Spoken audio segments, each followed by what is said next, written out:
Ancaman non-militer bidang ekonomi. Ekonomi merupakan sebuah aspek penting pada sebuah negara. Tanpa adanya ekonomi, maka tidak akan ada disebut sebagai negara.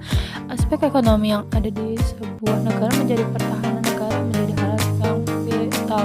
Selain itu, ekonomi yang ada di sebuah negara juga tidak hanya dijadikan sebagai alat pertahanan dan stabilitas sebuah negara saja.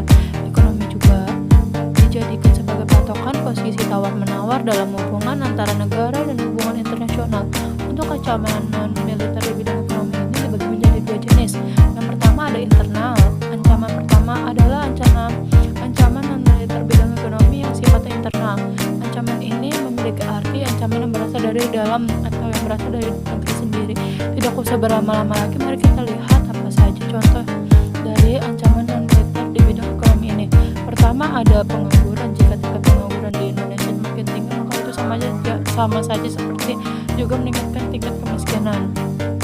Yang kedua, infrastruktur yang tidak memadai, ancaman dari dalam negeri. Kedua adalah infrastruktur di Indonesia yang tidak memadai. Hal ini bisa mempengaruhi juga tingkat ekonomi Indonesia dan bahkan bisa menjadi ancaman yang bisa mempengaruhi stabilitas ekonomi. Yang ketiga, sistem ekonomi yang kurang jelas. Ancaman pada dimensi ekonomi yang ketiga ini adalah ancaman yang berasal dari dalam, yaitu suatu sistem ekonomi sebuah negara atau daerah yang tidak jelas bagaimana strukturnya. Padahal seharusnya sistem ekonomi sebuah negara adalah sistem ekonomi yang digunakan oleh sebuah negara untuk memanfaatkan sumber daya yang dimiliki untuk individu di negara tersebut sehingga mencapai kesejahteraan. Dan yang terakhir, inflasi. Inflasi adalah kenaikan harga secara umum dan berangsur terus-menerus sehingga mengakibatkan adanya berubah pada mekanisme pasar. Nah, yang kedua ini ada eksternal.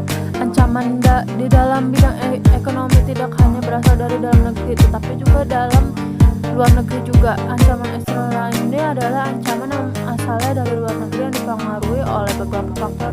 Dampaknya bisa mengguncang stabilitas negara. Berikut adalah contoh ancaman non-militer di bidang ekonomi berasal dari luar negeri. Tingkat daya saing yang rendah. Salah satunya ancaman ekonomi dari luar negeri adalah adanya tingkat daya saing ekonomi yang rendah. Dan untuk yang kedua adalah kinerja ekonomi yang buruk. Ancaman eksternal yang kedua adalah kinerja ekonomi yang buruk yang bisa menghambat ekonomi Indonesia. Oleh karena itu, seluruh pihak, terutama pemerintahan dan juga masyarakat di sektor ekonomi harus menghadapi tantangan ini secara bersama-sama sehingga tidak ada pihak yang dirugikan oleh